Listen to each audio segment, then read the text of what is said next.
Latest episode দেখুন একদম add free.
हर हर महादेव, हर हर महादेव, हर हर महादेव, हर हर महादेव।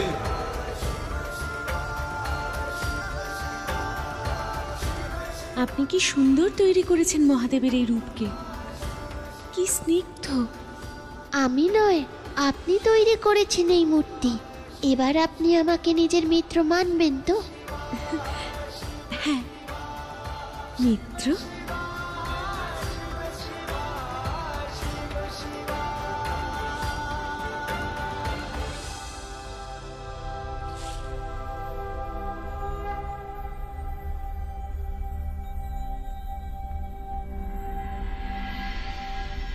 দেবী, তুমি এসে গেছো, কিন্তু তুমি একলা কেন? আমাদের প্রিয় শিশু ভোলানাথ কোথায়? কৈলাসে। কৈলাসে? কিন্তু শিশু ভোলানাথ কৈলাসে কি করছে? আমি ওকে বলে দিয়েছি এখানে ওর আর কোনো প্রয়োজন নেই। এক পুত্রের কি এটাই ধর্ম?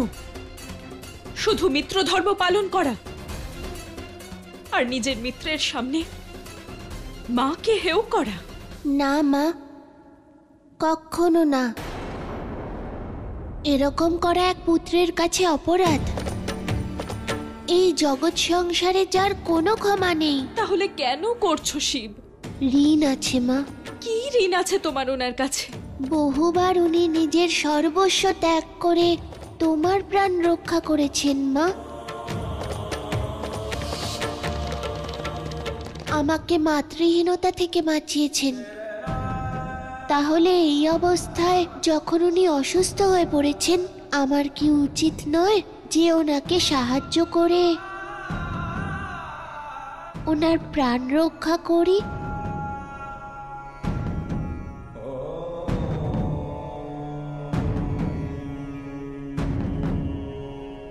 অবশ্যই রক্ষা করো। চলে যাও আর ওইখানেই কৈলাসে দেবী পার্বতীর কাছে থাকো।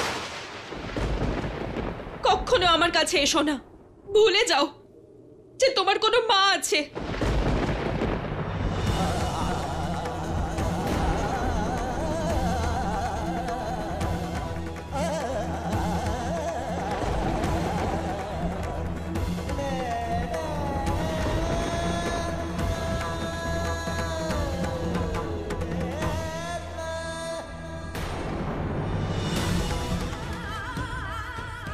কি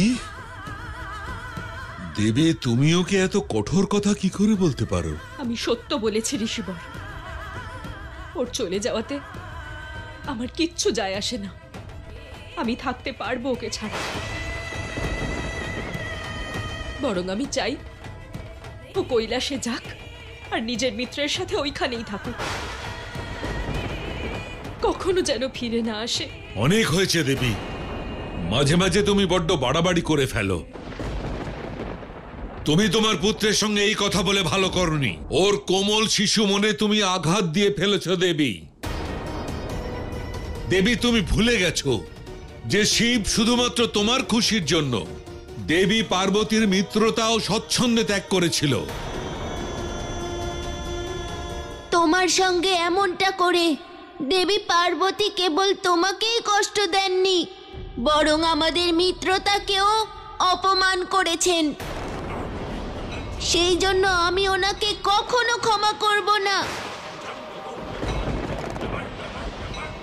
ওনাকে এই দুর্ব্যবহারের কারণ বলতে হবে। শুধু এটুকুই শিব? না মা, উনি এই অপরাধের দণ্ড পাবেন, অবশ্যই পাবেন।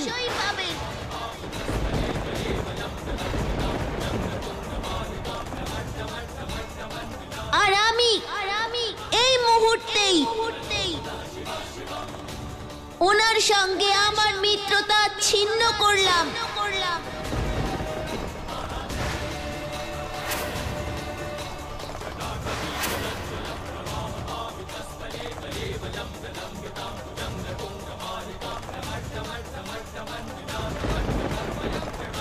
চিরকালের জন্য ছিন্ন করলাম।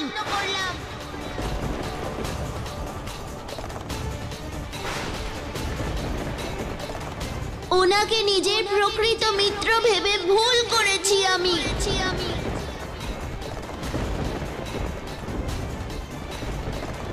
আর আমার ভুলের এটাই প্রায়শ্চিত্ত মা। মিত্রতার মৃত্যু, তার সমাপ্তি।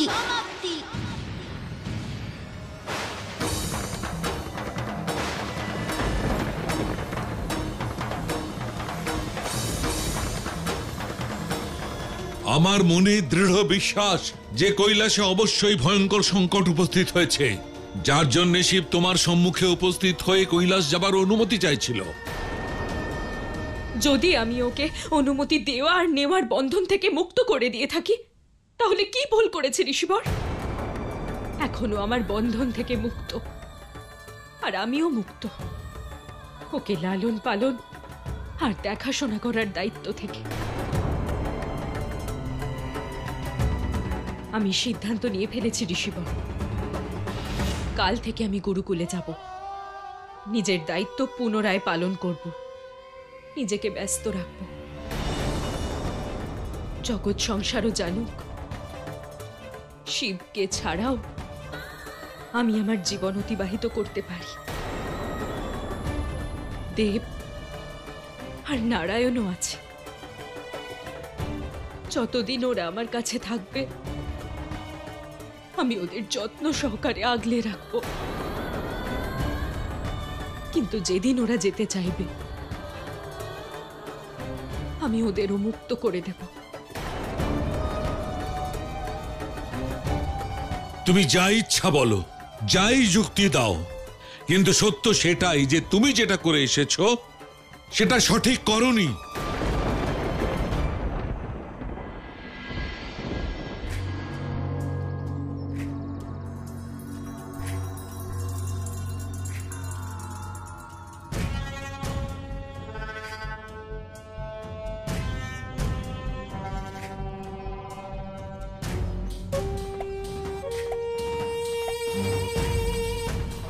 কারা তোমরা?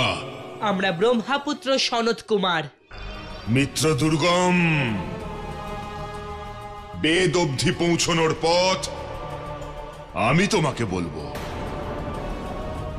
ওই চারজন সনত কুমার হলো বেদ অবধি পৌঁছানোর পথ। ওই ব্রহ্মা আর সরস্বতীর পুত্ররা? সঠিক বলেছ। ওই চারজন সনত কুমার আমাদের নিয়ে যাবে ওই বেদ অবধি, যেগুলো ব্রহ্মাদেব লুকিয়ে রেখেছেন সমস্ত জগৎ সংসার থেকে। কোথায় সেই চারজন সনত কুমার? বেশি খোঁজাখুঁজি না করেই এদের পেয়ে গেলাম। এবার লক্ষ্য পূরণ করতে হবে। আমার একটা কাজ করে দিতে হবে তোমাদের। আমরা নিজেরা কাজ করি না, অন্যকে দিয়ে কাজ করাই। পথ থেকে সরে যাও।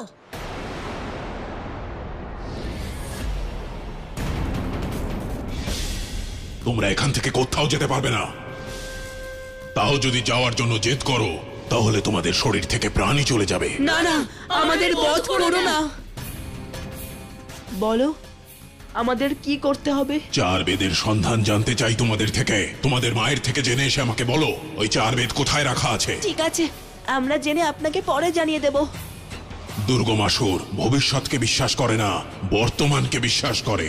তাই পরে বলবো নয়, এক্ষুনি বলো। ডাকো তোমাদের মা সরস্বতীকে।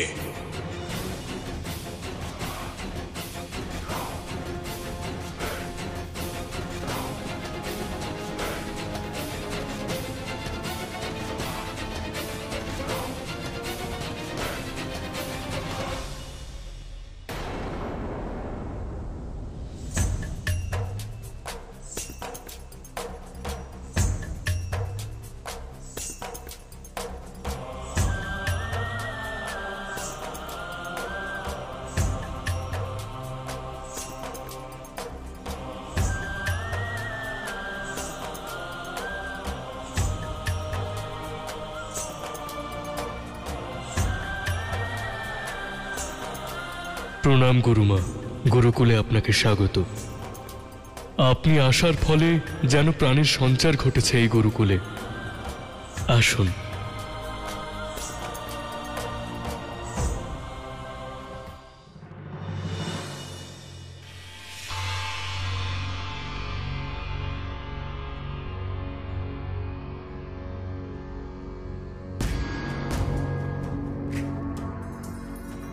দেবী অনসূয়া, জানি আপনার প্রিয় শিশু ভোলানাথ যে সব সময় আপনাকে সব বিপদ থেকে রক্ষা করত, সে চিরকালের জন্য আপনার থেকে দূরে চলে গেছে। এটাই সঠিক সময় আমার প্রতিশোধ নেবার। মাননীয় আচার্যা, এবার আপনি আমার প্রতিশোধের প্রহার থেকে রক্ষা পাবেন না, দেবী অনসূয়া।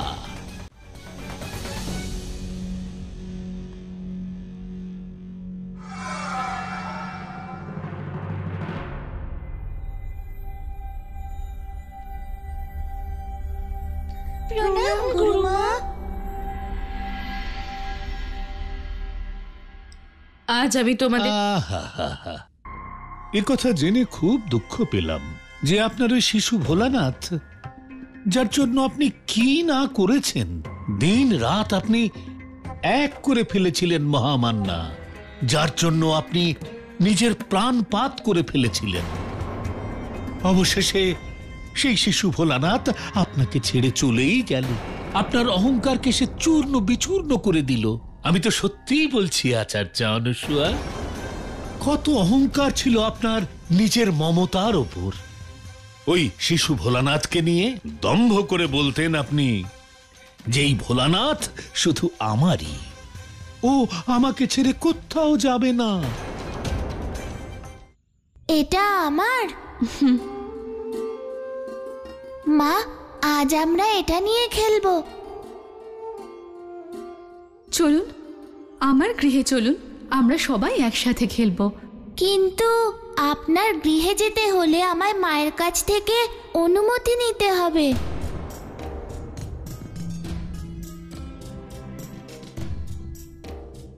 এখনো কিন্তু আপনি আপনার সন্তানদের শাসনে বেঁধে রেখেছেন দেবী অনসূয়া। না দেবী পার্বতী, এটা শাসনের বন্ধন নয়, এটা মমতার বন্ধন।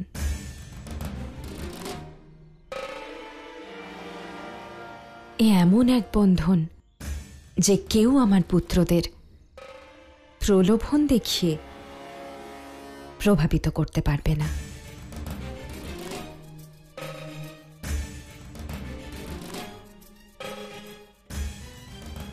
আর আমার শিশু ভোলানাথকে একেবারেই নয়। হ্যাঁ দেবী, আমি আমার মায়ের অনুমতি ছাড়া কোনো কাজই করি না।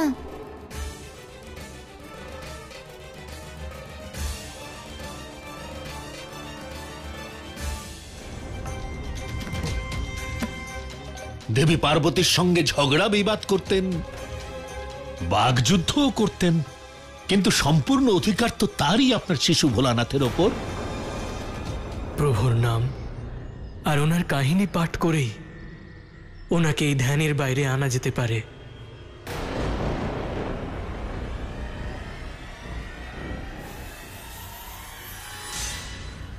আর এই কাজ শুধুমাত্র মা পার্বতীই করতে পারেন।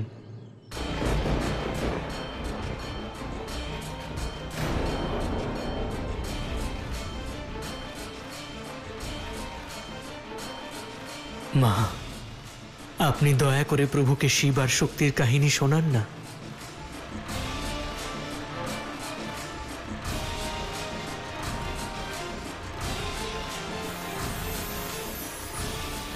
আমার শিবের ধ্যান ভঙ্গ কোনো কাহিনী নয়, আমার স্পর্শই করতে পারবে।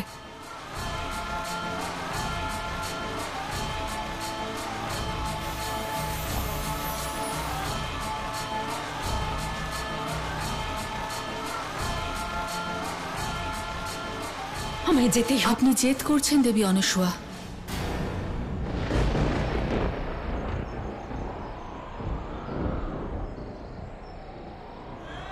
আপনি আগেও একবার এই জেদ করেছেন আর আজও করছেন।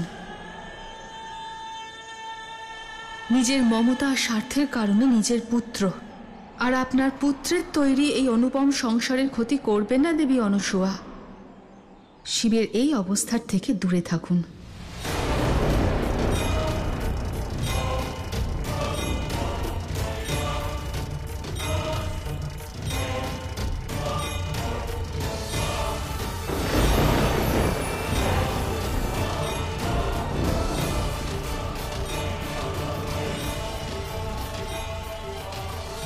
দেবী পার্বতী, সংসারে এমন কোনো শক্তি নেই যা একজন মাকে তার সন্তানের থেকে দূরে সরিয়ে রাখবে।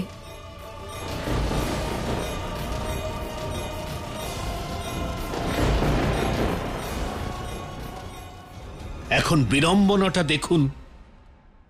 আজ আপনার অহংকারময় সেই মাতৃত্বের উপাধি দেবী অনসূয়া, আবার আপনার সেই বাস্তবিক জীবনে, আমি বলতে চাইছি নিঃসন্তান থাকার দোষ সর্বগ্রাসী গ্রহণের মতো পুনরায় স্থাপিত হয়েছে।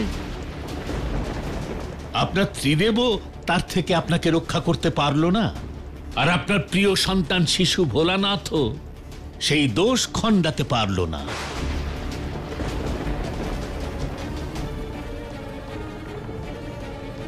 যদি আমার এই কথা অর্থহীন হয় তাহলে আপনি আমাকে দোষী করতে পারেন।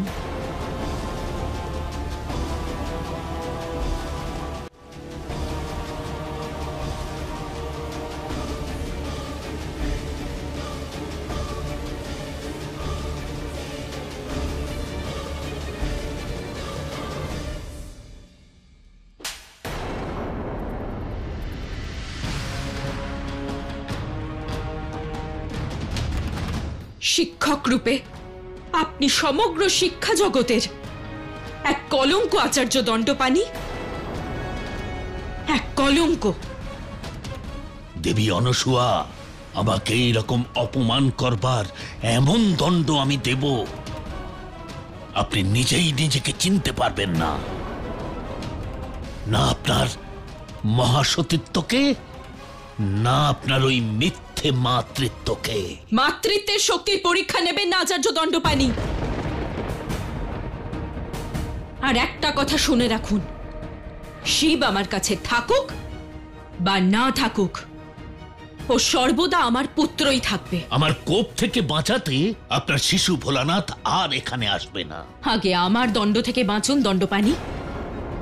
আর আপনার দণ্ড হলো এটাই যে আমি মহাসতী অনসূয়া এই মুহূর্তেই আপনাকে এই গুরুকুল থেকে বহিষ্কার করছি। আজকের পর আপনার এই গুরুকুলে প্রবেশ নিষিদ্ধ। চলে যান এখান থেকে, অবিলম্বে চলে যান। দেবী অনসূয়া, আমি তো নিশ্চয়ই চলে যাব, কিন্তু এবার এখানে যে ঝড় উঠবে তা ধ্বংস না করে এখান থেকে যাবে না। ওই ঝড়কে আপনি কি করে আটকাবেন দেবী অনসূয়া? আপনি আর আপনার এই গুরুকুল ধ্বংস হয়ে যাবে, চিরকালের জন্য ধ্বংস হয়ে যাবে।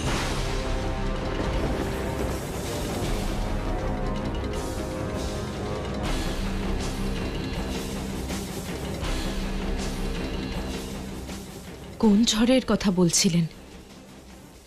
আমাকে গুরুত্ব দিয়ে ওনার বলা কথাগুলি ভেবে দেখতে হবে। উনি আবার অসুরদের সঙ্গে মিলিত হয়ে কোনো ষড়যন্ত্র করছেন না তো?